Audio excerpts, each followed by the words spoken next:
Hello and welcome to Hexed Encountered. My name is Joe. Today we're going to be continuing our playthrough of the Streets of Wei scenario from Yaah magazine number 15. This is a scenario for 65 squad level combat in the jungles of Vietnam, which is published by Flying Pig Games and designed by Mark H. Walker. This particular scenario is designed by Chip Henris and, as I mentioned, was published in Yaah magazine number 15, which is also a publication of Flying Pig Games. So we are going to pick this up. We are in turn number 5. If you did not watch the first part of this playthrough, you might want to jump back and see that so that you can be up to speed. That covers turns 1 through 4. And this one is going to just begin right away with turn number 5. First step is to draw our initiative card. It's a 4. That is higher than the 2. The number of solitaire units remaining on the board, the AI units, the MMs, mystery markers. So therefore, the AI gets to go first. We draw a card. They get a red triangle. The triangle matches this because there are only 2 units left. We can use that. Their orders are to fire. Largest, that would be this guy right here. Because it is a rifle unit and it is revealed, we play it just like we would if it was the 2-player game. We know their firepower is a 2. The distance is 1-2 hexes. They're in a building with cover, and so it's actually going to end up being a 0 card attack. And if we actually looked at this, it also says heavy cover would be 0. So they are in a red dot building that is considered heavy cover. I'm not even going to mark them fired because essentially they can't make that shot. So just for the sake of being fair, I'm going to draw 3 cards for my U.S. Marine Corps side. And we have a move and fire that we carried over from turn 4. We get a panic and retreat. We get a bullet storm and move. And we get a rally and second wind. So the second wind is pretty nice. But what we're going to do is we're going to play the move card. I'm going to play the move card and... who do we want to move is the question. Okay, so we will play move and fire. We're going to play move and fire, and what we're going to do is we're going to move and fire these 2 rifle units right here.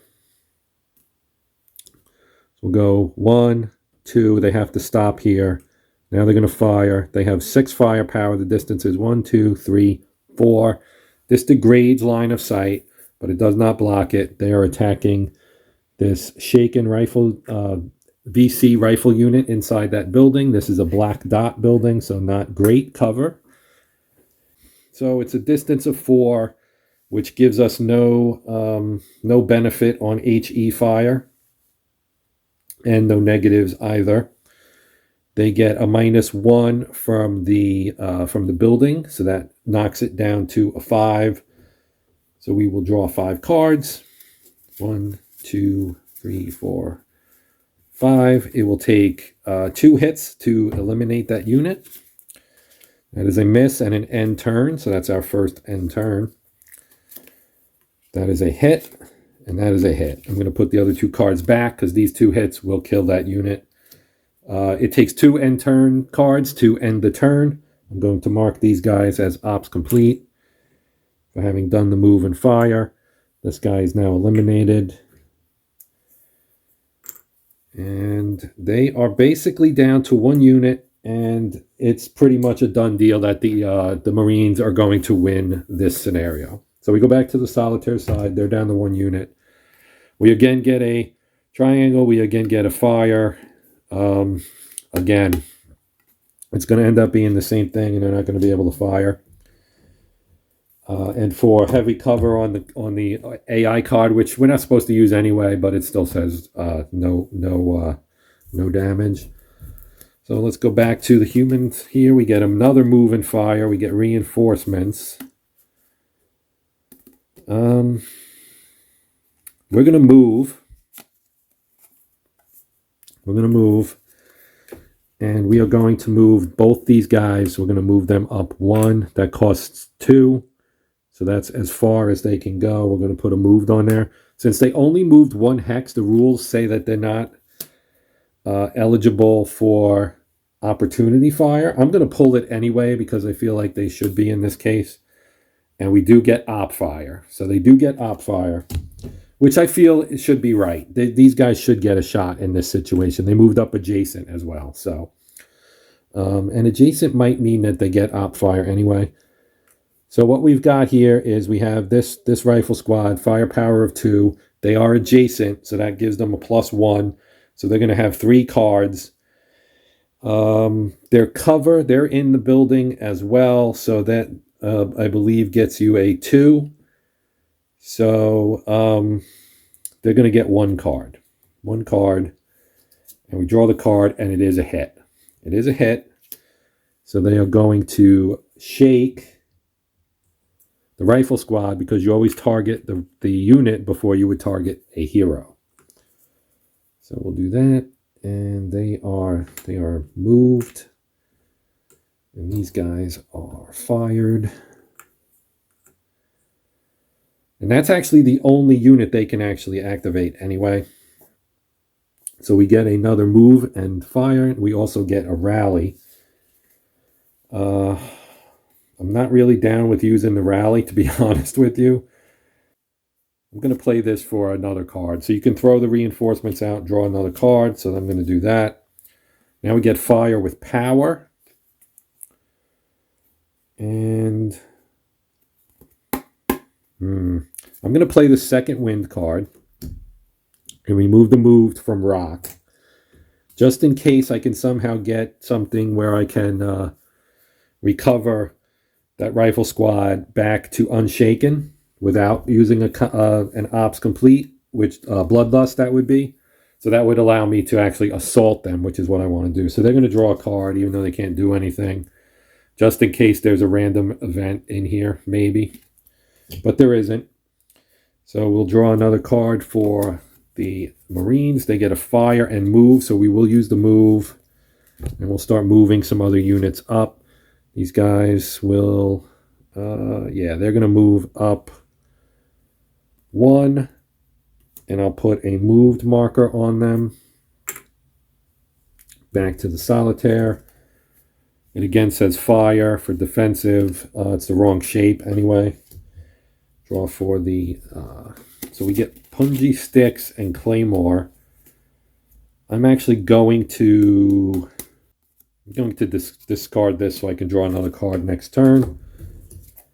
Triangle, still, it's a move now, but they can't, they're ineligible to be activated because they fired. And there still is no vent. So for we get an artillery. And we get a bloodlust. Rally eligible unit, but do not place an ops complete. So this is gonna do for us here. So we're gonna rally the rifle squad, and he is no longer shaken. And now the solitaire, it's a black circle, which they can't use. We go back to the,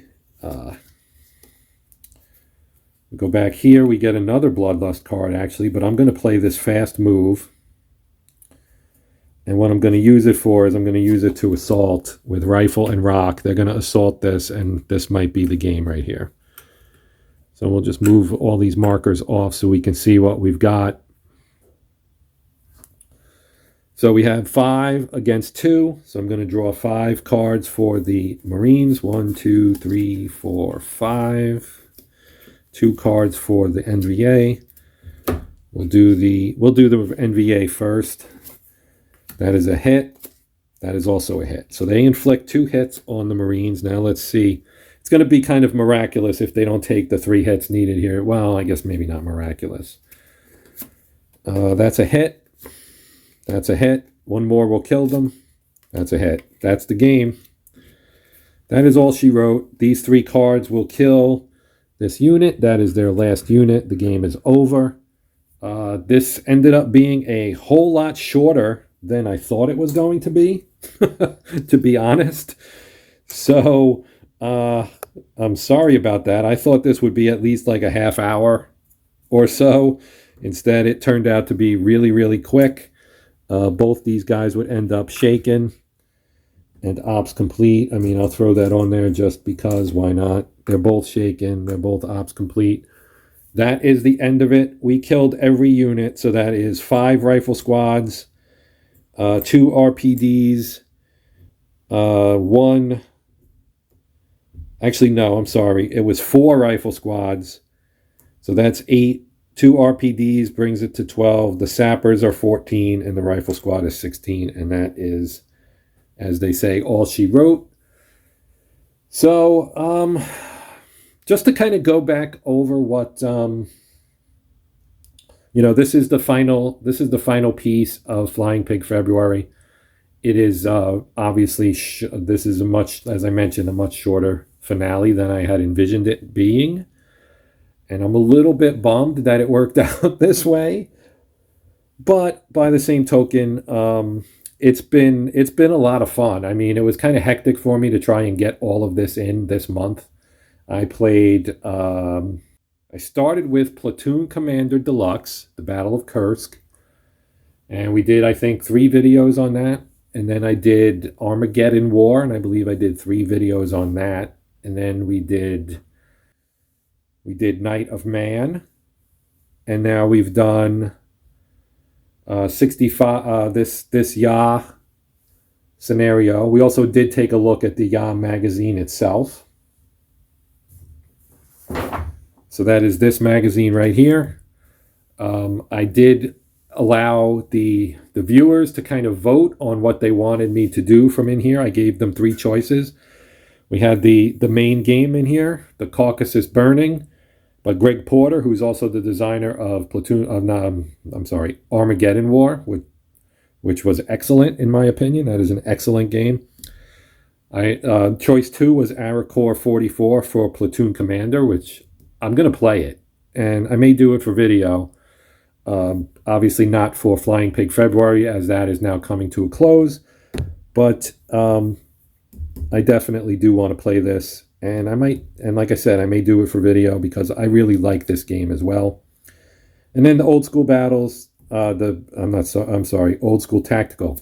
I forgot I played Old School Tactical Volume 3 as well as part of Flying Pig Games.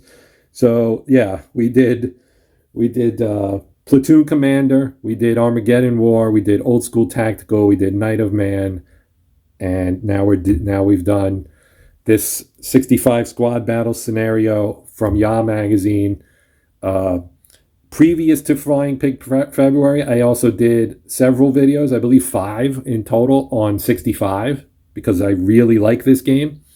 And also I did several videos on The Long Road, which I also really enjoy. I know some people were, I don't know if put off is the right word for it, but they were not enthusiastic about the kind of sort of horror twist that Mark Walker used in putting that game together. That game is very similar mechanics-wise to Platoon Commander, and that system, in my opinion, works really well at the platoon level.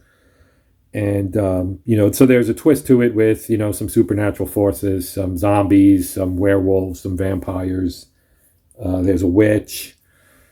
But there's also a whole lot of, late 1980s NATO versus Warsaw Pact kind of stuff in there as well. There are East German units. There's a bunch of Soviet units. There are obviously American units. There are also West German units if you get the Fatherland expansion, which I do have.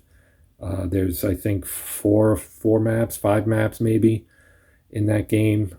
It's a really good game. I would encourage you to check that one out if you have not. In fact, every game I've played thus far from Flying Pig Games, I have really enjoyed. So there is nothing bad I could say about this. And, I know I'm wrapping up and there's not anything interesting to look at right now, and I apologize for that.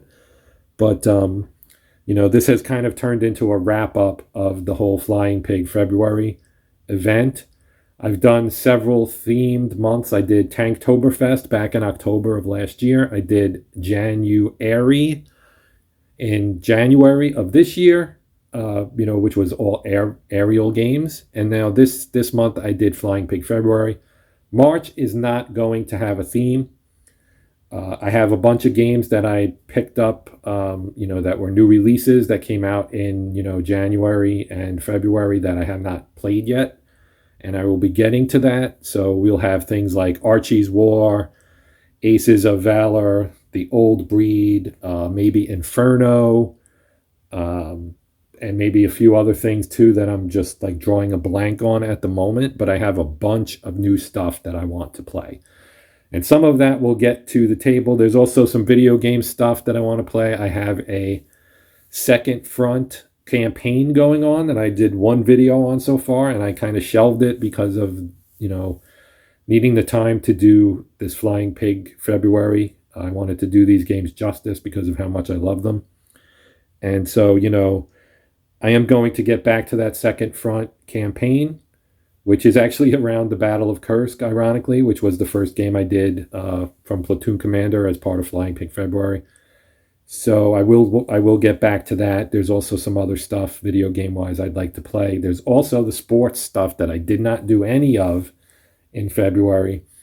And I really have several sports games I also want to play, both digital and tabletop.